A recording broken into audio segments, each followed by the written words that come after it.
Hi, it's John Williams here at MIT, and I want to take you through yesterday's lecture, which I thought was a brilliant lecture by Dr. Abel Sanchez, on data stores. So this was lecture 10, and this is available under compuxo.org, and I'm going to focus on the MongoDB solution. So download this solution, and you'll get a directory that looks like this, which has instructions and an index.js that we're going to run on Node to set up a Node Express web server, and that's going to communicate with the backend MongoDB. So we're going to be able to hit the Node Express web server via our browser, via a route in our browser, and by doing that we're going to be able to insert records into the MongoDB database and read records from the database. So we're going to have a full 3-tier solution. Now the interesting thing first is that we're going to install MongoDB into Docker. So let's bring up my terminal window here, and first thing I need to do is to make sure I don't have things running, and so I happen to look at, if I do ps-a, it'll take looking at containers, and I exited from that one. So I basically picked up the ID of the container, and then I did a Docker stop on it. So that stopped the container. Now I want to delete the container. So this command here, and these commands you can find, Abel's done a really nice useful Docker commands. So click on that, and this will show you how to list out your images and your containers, and particularly to delete the container and delete the image, force delete images, and stop a container. So those are really useful. Let me go back to that and go back now to this. So we deleted our container. If I look at Docker images, I've still got an image there. Let me delete that image as well. So to delete the image, I need to use RMI. So this is the command for deleting the Docker image, Docker RMI $, and this will list the images basically and pump them into the RMI. So yep, it's deleted a load of images. So now I've got a clean machine here with nothing running on Docker, and the first thing we need to do is to go and get the MongoDB image and install it into a Docker container. So let's go and look at our instructions. So if I go back into here, we look at the instructions, and here is the instruction for getting Mongo. And it's going to expose Mongo on port 27017. Okay, so we need to copy that command and go to our command window and install. So here we're installing MongoDB. This is quite 100 odd meg. It's quite large. But the beautiful thing is that it doesn't matter whether you're running this on a Mac, Windows, Linux, Ubuntu, whatever.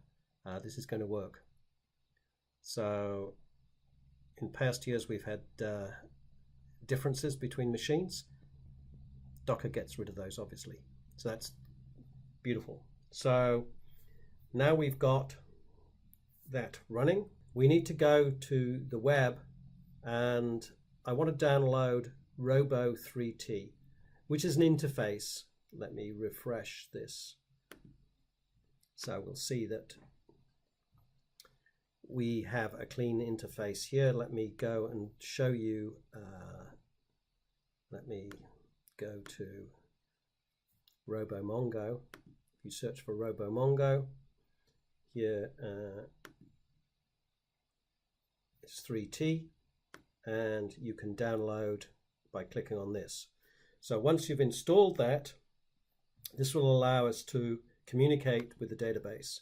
So here, let me delete I'm going to delete that. And what we need to do is we need to set a new connection. So this new connection, and the default is, it knows it's going to talk to Mongo, so the default is localhost, which will be exactly correct for you. Yep, 27017, and we connect.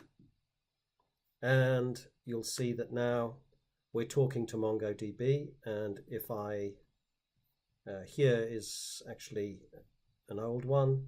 If I refresh this, we'll see that there's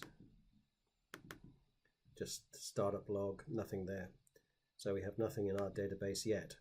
So we're going to look at index.js. Now what this is going to do, we're going to run this on Node, and we're going to set up Express, and we're going to require the MongoDB client, so Mongo client here, and we know it's running on localhost, and we're going to set up, here's something, let me just scroll in a little and extend that.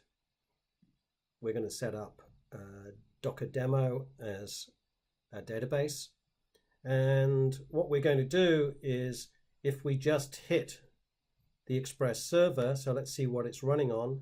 So it's running on port 3000 on our local host. So if we just hit it, what we're going to get is a default message, greetings from the server. If we go to root create Mongo, then it's going to execute this, and it's going to insert a record. So Abel's showing us how to insert a record, and then if we go to read Mongo, it's going to tell us what's in the database. So what we need to do is to run node and index.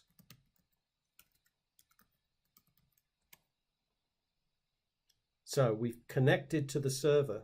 That's pretty good already. Now we can go to here, and if we go to localhost 3000, okay, we get the default. Now we said that if we have create Mongo, it's going to write something into the database. And if we do read Mongo, it's going to show us the record that's in the database. So I'm going to hit create Mongo a few times to create a few records.